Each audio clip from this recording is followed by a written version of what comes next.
So you want to start targeting perch with lures. Hopefully this video will help you get set up on a budget and get you out there on the bank. First things first, the rod. The one I've got here to show you is the Perch Fishing Defy Black. This is the 3 to 15 gram and these come in around 50 to 60 pounds. It's perfect sort of rod for small rivers, canals, ponds and such for perch. Another good option would be the Favourite X1. I don't have one of them here, but they're lovely rods. Like, it's a toss up between either of these really for similar sort of money. It just depends on what aesthetic you like really. Next thing you're going to need is the reel. This one I've got here is the Shimano Katana 1000 size. It comes in about 30 quid to 35 quid, something around there. This is the 1000 size, so it's one of the smaller sizes you get. Perfect sort of size for a 3 to 15 gram spinning rod. Then you're going to need some line. The line that's on this reel is the 9/7 tungsten braid. It's nothing particularly special about it, there's nothing particularly bad about it, it's just a good all-round braid. Get a nice thin diameter, something like 0.1 mil or less for the light perch stuff. Just helps you get that extra distance. And I think Dan sells it about, I think it's about £10. Like, can't go wrong with that. Next thing you're going to need is your leader material. Typically a fluorocarbon, you can use mono, but it's not ideal because it's got a ton of stretch in it. Fluorocarbon still does stretch, but nowhere near as much. And generally you want to go for a breaking strain that's a bit lower than the breaking strain of your braid.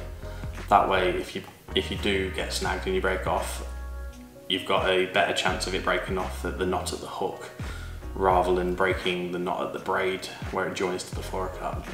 When it comes to brand or anything, it really doesn't matter as when it's just a leader material. It varies a bit more when it's a mainline, but as a leader material, you're just going to find that some might be a bit stiffer, meaning a bit more abrasion resistant, but they're a bit less knottable. And then some are going to be a bit more supple, better knotting, but less abrasion resistant. Next thing, terminal tackle. Don't overcomplicate it, just go for a nice simple jig head with the appropriate hook size for the lure. Typically you don't want to cover much more than half of the lure.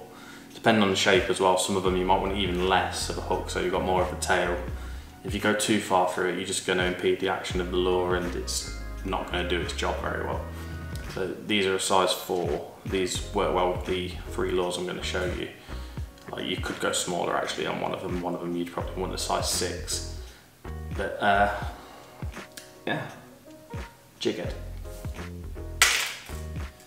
The lures. You can get various things, or you can get little paddle tails. These are the Spro Slug 37 mil. Just a little tiny paddle tail to imitate fry and such. You've got worm style lures. These are the 9/7 tungsten fat asses. Like, these are just like they come in loads of colours, but these ones in particular are just clear with gold flaking, and they're also made out of floating material, so when they hit the bottom and you just leave them still, they will float sitting upright, and these are killer for trout and perch. Then you get creature baits. These are the Molix Freaky Rocks. Nice little creature bait, you can bump these across the bottom, jigging mid-water, just like, these get hit. Like, lovely little lure. We'll get close-ups of everything so you can see just the difference, but yeah. Get yourself a pack of them as well.